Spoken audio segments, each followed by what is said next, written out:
Thank you for the $5 donation. I appreciate you for that. Cameron says, unfortunately, many people look at box stats and nothing else. Geno is a really good quarterback. His 2023 box stats do him no justice. They really don't. And that's why I wanted to show some of the cut-ups in addition to this, where I always tell the people on the stat front of it, stats are a thing. Lean into them. Lean into analytics. Utilize all of that. Bring in all of the tools of data that you can to tell you the whole story of what's going on.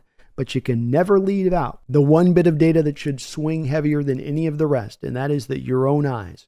What are you seeing? And you pair that in with the data as you can. Then the eye test will show you on how he played and what he went up against. That Dallas Cowboy game. Defense is getting no stops. Geno's getting hit on over 50% of his dropbacks. He's getting pressured. Yet dime after dime. Everyone remembers, of course, in that game, the 3 touchdowns to DK Metcalf. But what about that throw, which I should have shown on this one? Maybe one of his most amazing throws last year, rolling again to his left, throws again with velocity and depth left back to Jackson Smith and Jigba to the back of the end zone. Jigba just can't quite hold on to the throw, I believe. But he's rolling to his left because he's being pressured so quickly, and again gets away from that pressure with some of that mobility that he does have. But yeah, the stats of 2023, if you just look at the box score, if I just bring that up to you and you're just looking at that, yeah, you can go and go, well, looks like down year from Geno. But you got to look beyond just these stats as to what's going on. You got to really dive into a little bit more than that, because as I say, and this is one of the great debates we have on this channel, the quarterback position is guided by his supporting parts. The modern iteration of fans at times think of the quarterback as that Michael Jordan with the ball in his hands out there on the elbow.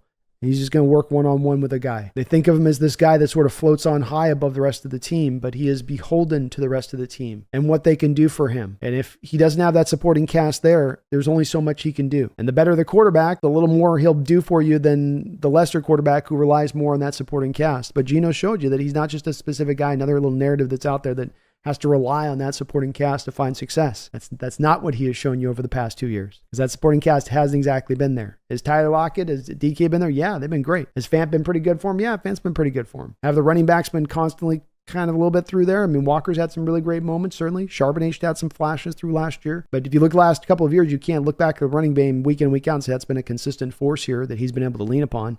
He's always got his running game every week.